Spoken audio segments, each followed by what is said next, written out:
estate. Everybody wants to be in a good mood about real estate during the political season. That's just my feeling. Yeah? I've heard from a number of speakers today say about the buyers standing on the sidelines. They're out there just waiting. Your association or NARD, have you made any contact with the local or state government programs to make any of these buyers on the sidelines or potential buyers on the sidelines to step forward? Thank you. The comment is, what is NAR doing, what is the association doing to help these buyers understand this is a good market? I'm fortunate enough to serve on the communication committee at NAR and was able to see what's happening right now with PR, press releases, and media pieces that we can use personally that are available right now at realtor.org that help explain why it's a good time for buyers to move and why sellers get out the fence, sell their home, and move on. So your association already has that in place, and you can take advantage of that at realtor.org right now. Thank you for that comment. Another comment that I'd like to make is please look into working with the lender of your choice to talk to them about what's available in all the individual counties. There's some really phenomenal money available. And for those of us who've been in the business for a real long time, we used to have to qualify our own people when they walked in. We used to have to know every bond program and every program that was available out there and fit each individual consumer with the proper shoe that fits them perfectly. And now we have the wonderful advantage of working with the mortgage industry and working with the lenders of your choice, and they can provide you with sheets and rate sheets and program sheets so that when you're having open houses, you can give that information to first-time home buyers, second-time home buyers, and have those pieces available. So I just encourage you to use that because there's a lot of money out there available right now to get those buyers into our market when we see that happening. I think, too, there's some good comments made about where are the buyers and if they disappeared. And I have to tell a little story about dinner with my daughters on Friday night. We were in one of those little restaurants, where you can hear everybody's conversation. And my daughter, who's 17 now, she's astute to hear the word real estate, and her ears perk up. We were sitting across the table from 4 women, probably a girls' night out, women's night out, They were ages probably 25 to 35, somewhere in there. And my daughter went like this. That was the international signal for let's eavesdrop. So, I had to eavesdrop. Their conversation was about real estate. And interestingly enough, this was in South Minneapolis at a little sushi bar on 40th in Chicago. They were saying, hey, you know what, all this bad news about real estate, I keep reading.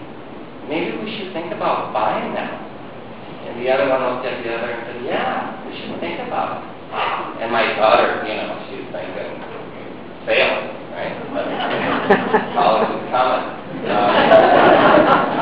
She's nodding her head that sometimes it's on the street and where we hear what's going on.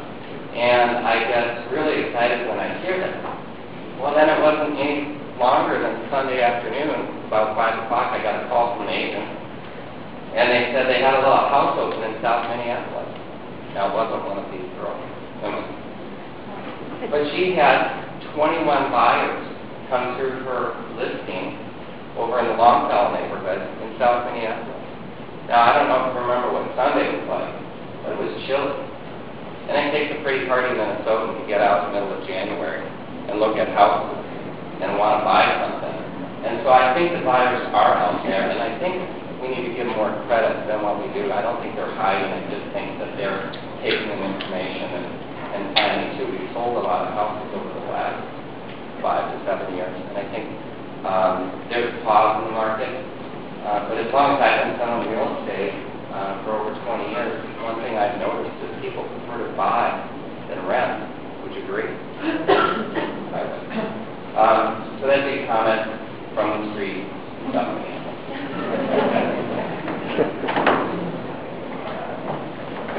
We're constantly asked, when is the bottom going to hit? And we were talking earlier, we're thinking about starting a pool, so if you want in. The other thing is, you know, a bell will not ring that we're at the bottom. Tell us. The fact is, there's opportunity right now. We don't know how long it's going to be. So take advantage of that opportunity and really help your consumer see that. And you know what? It's pretty easy to look good in front of your consumer right now because most realtors' heads are down. Just lift your head up and smile a little bit, and you'll be surprised how they respond to you. Any more questions? Yes?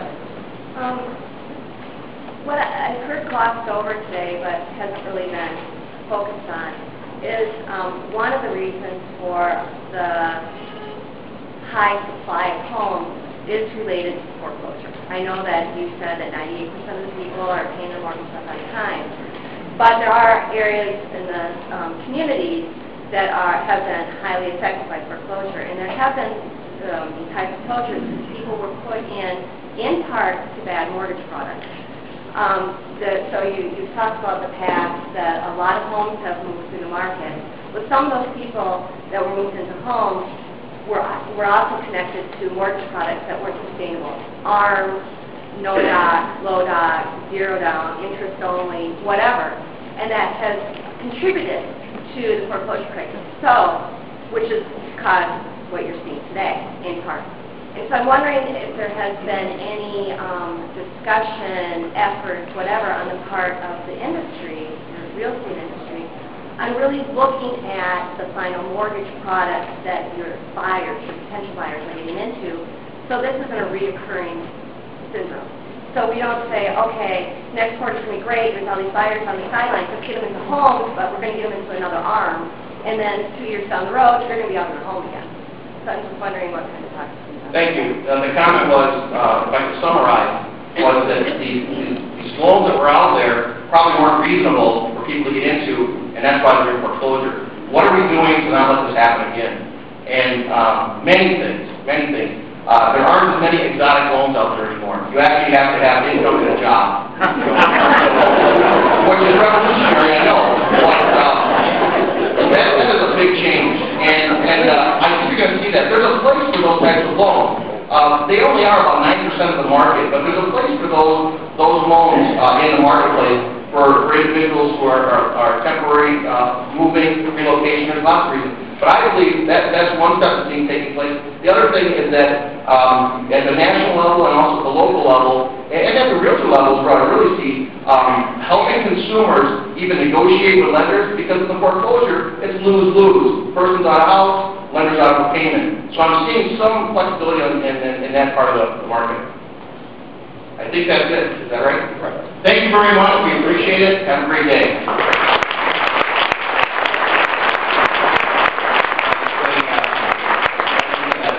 We want to go to the back door for the meeting for additional questions. So we're going to move on. So.